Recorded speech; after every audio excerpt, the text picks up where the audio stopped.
The feminine mind. 1. The maternal instinct. A man's womenfolk, whatever their outward show of respect for his merit and authority, always regard him secretly as an ass, and with something akin to pity. His most gaudy sayings and doings seldom deceive them. They see the actual man within, and know him for a shallow and pathetic fellow. In this fact, perhaps, lies one of the best proofs of feminine intelligence, or, as the common phrase makes it, feminine intuition. The mark of that so-called intuition is simply a sharp and accurate perception of reality, an habitual immunity to emotional enchantment, a relentless capacity for distinguishing clearly between the appearance and the substance.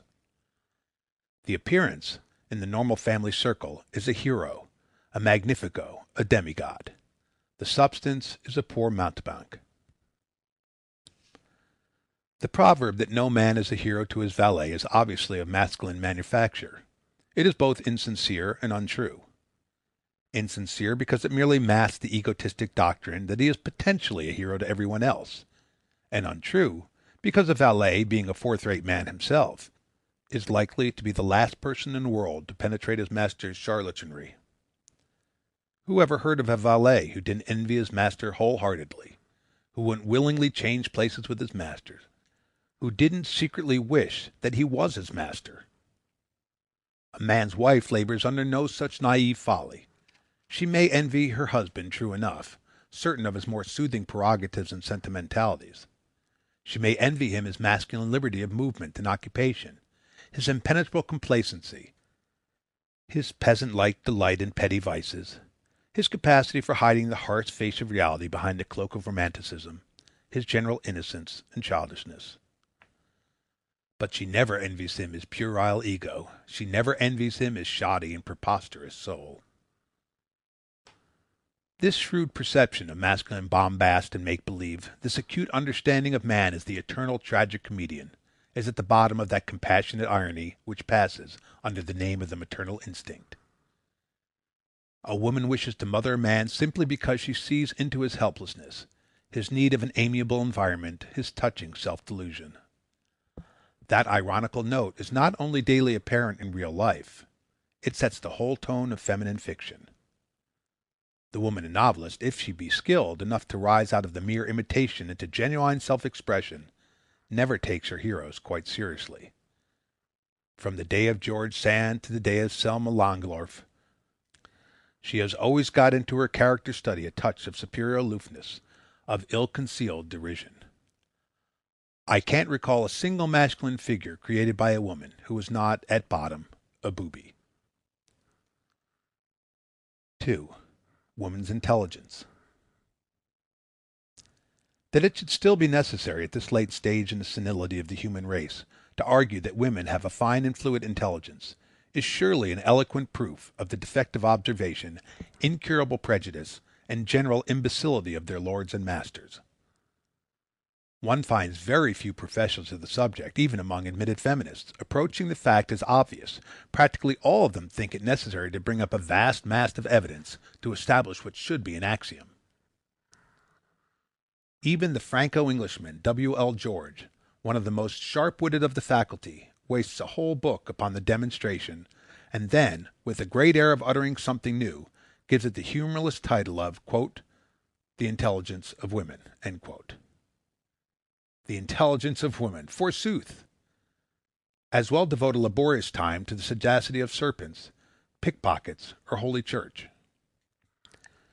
Women, in truth, are not only intelligent, they have almost a monopoly of certain of the subtler and more utile forms of intelligence.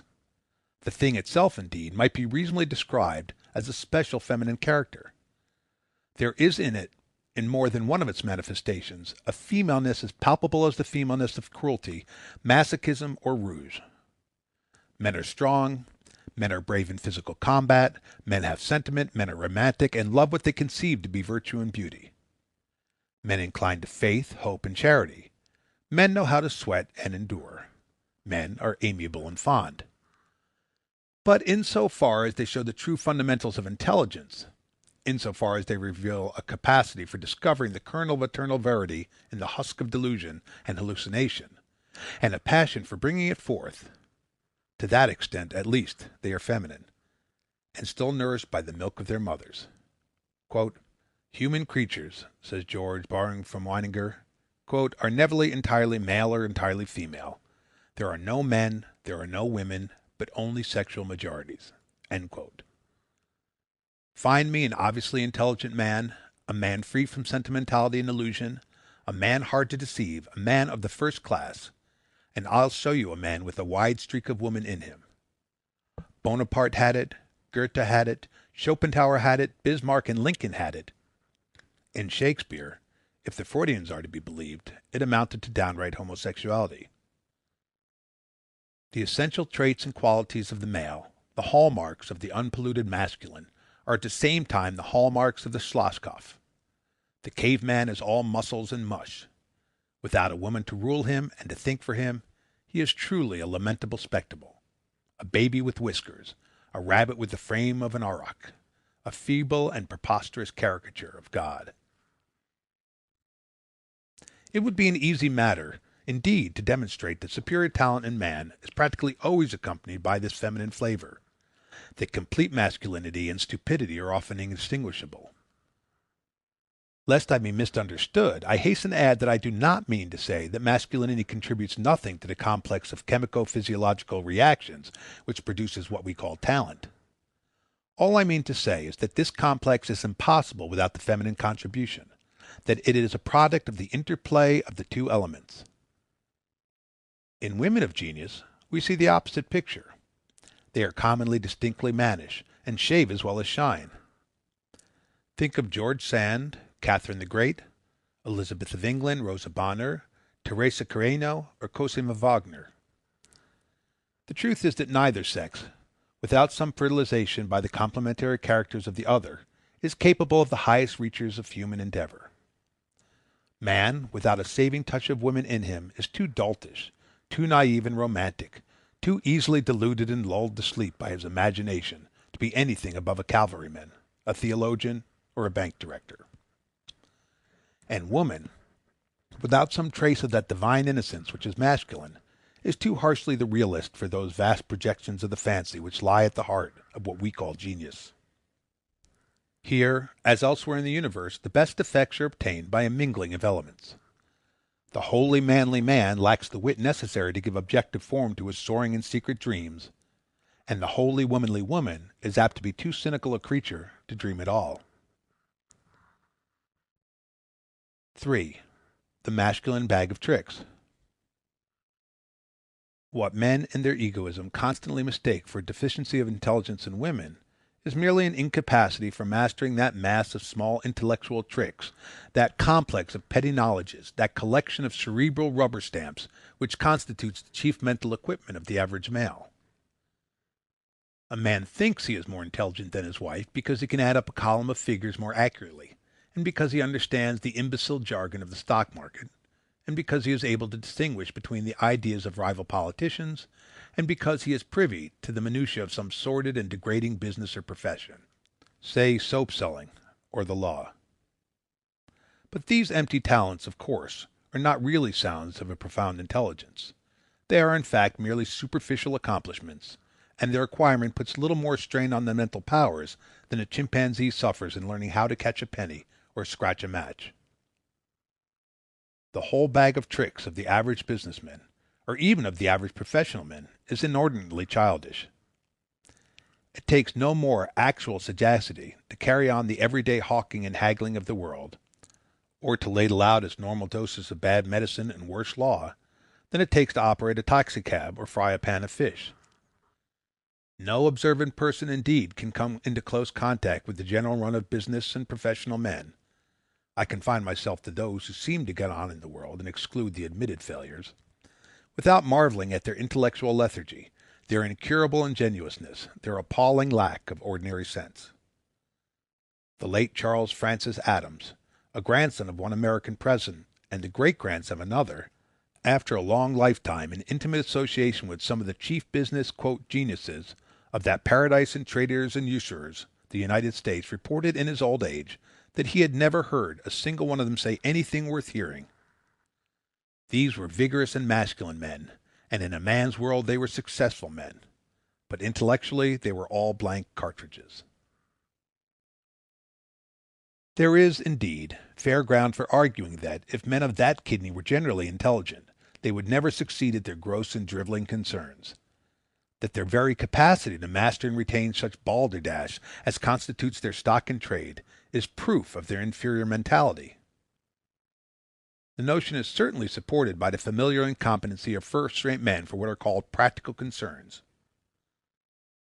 One could not think of Aristotle or Beethoven multiplying 3,472,701 by 99,999 without making a mistake.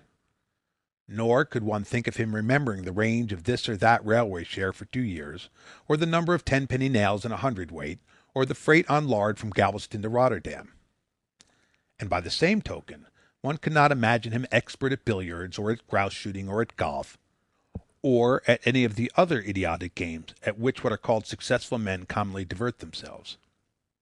In his great study of British genius, Havelock Ellis found that an incapacity for such petty expertness was visible in almost all first-rate men. They are bad at tying cravats. They do not understand the fashionable card games. They are puzzled by bookkeeping. They know nothing of party politics. In brief, they are inert and impotent in the very fields of endeavor that see the average men's highest performances, and are easily surpassed by men who in actual intelligence are about as far below them as the Simidae.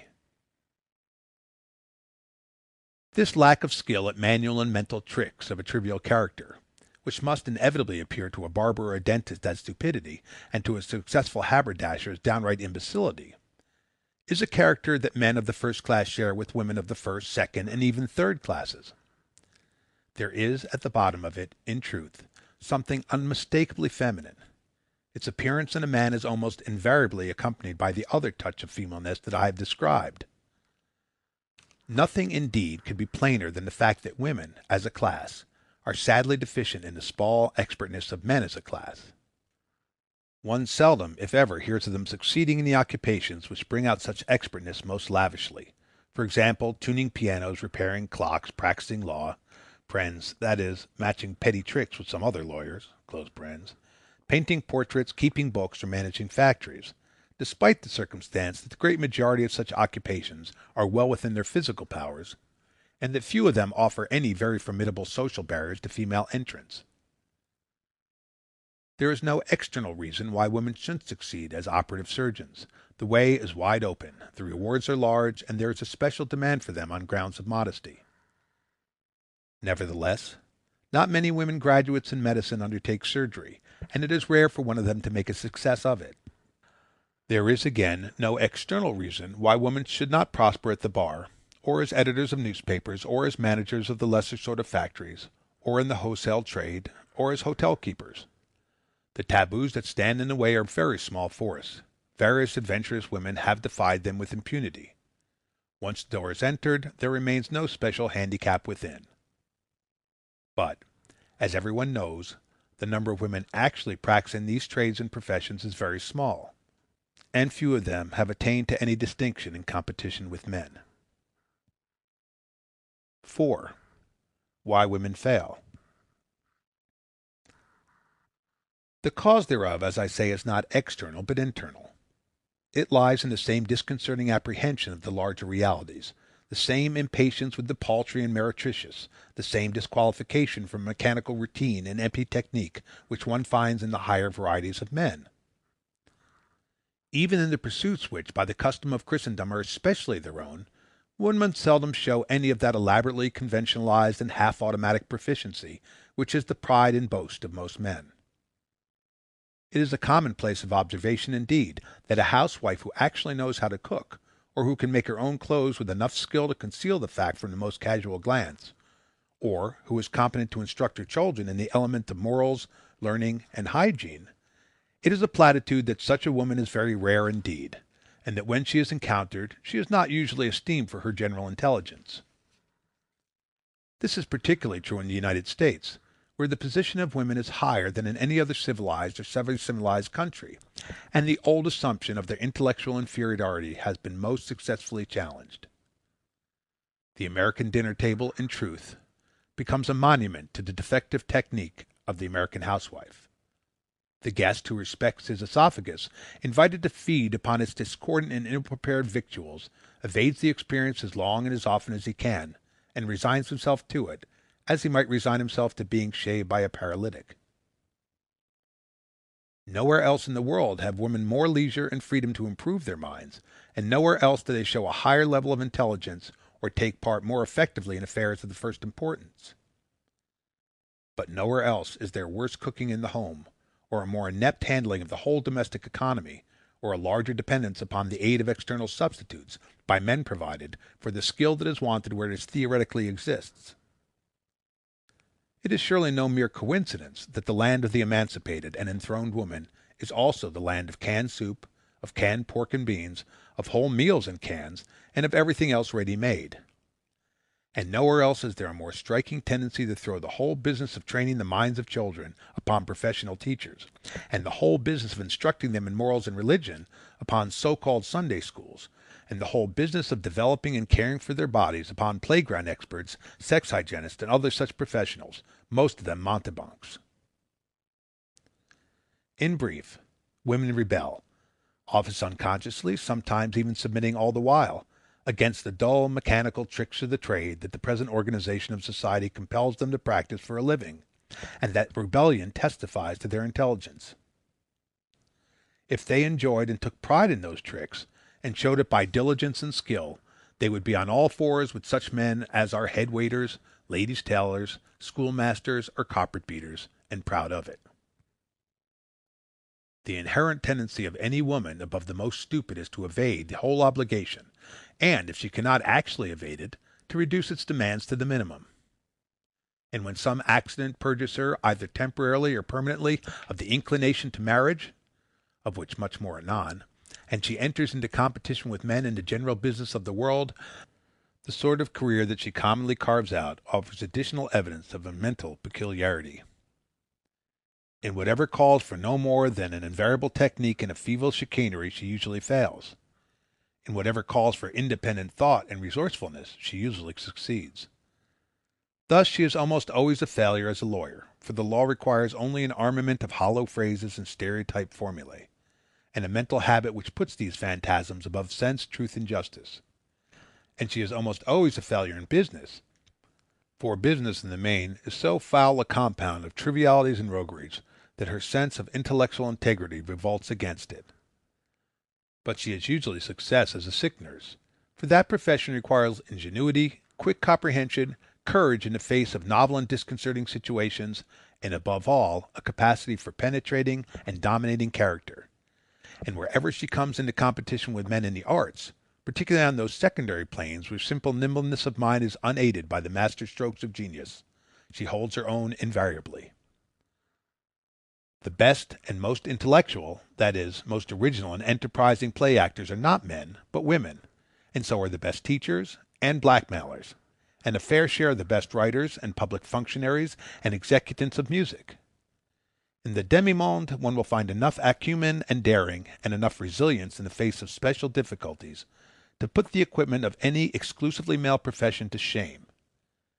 If the work of the average man required half of the mental agility and readiness of resource of the work of an average prostitute, the average man would be constantly on the verge of starvation. 5. The thing called intuition.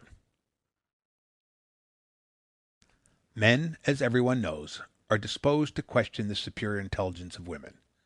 Their egoism demands the denial, and they are seldom reflective enough to dispose of it by logical and evidential analysis.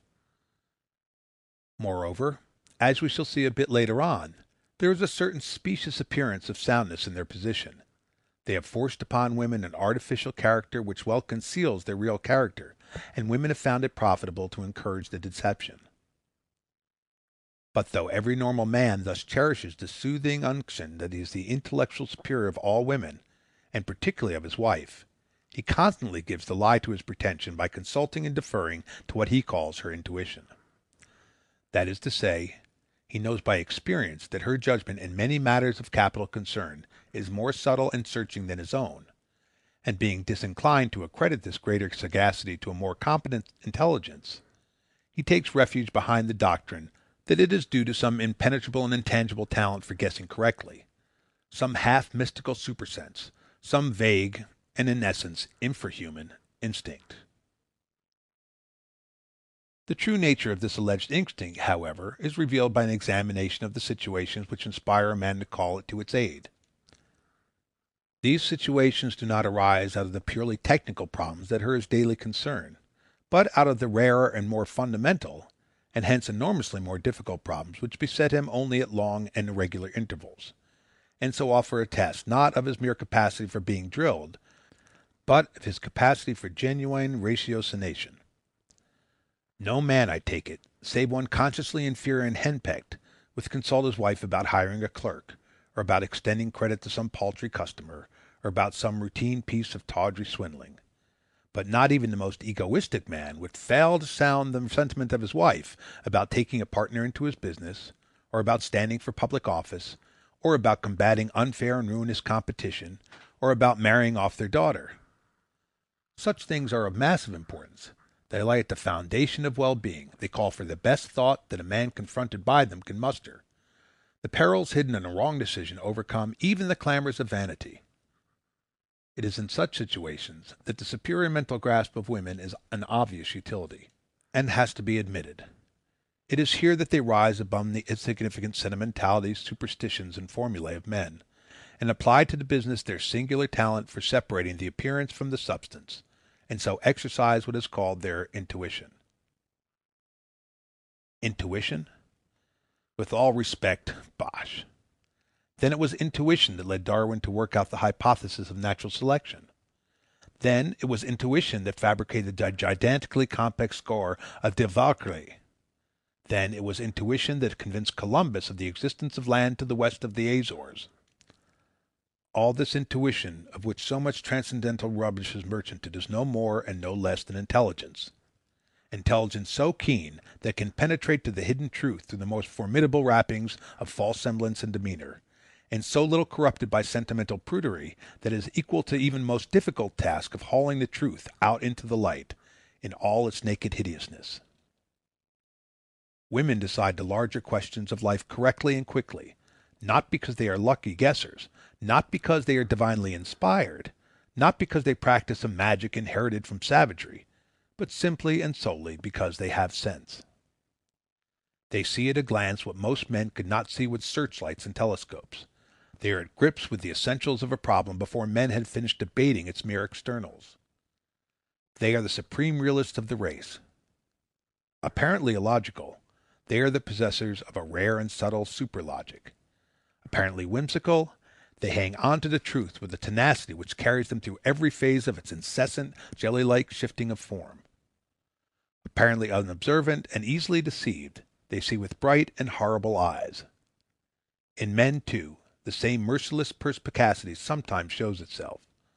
Men recognized to be more aloof and uninflammable than the general, men of special talent for the logical, sardonic men, cynics.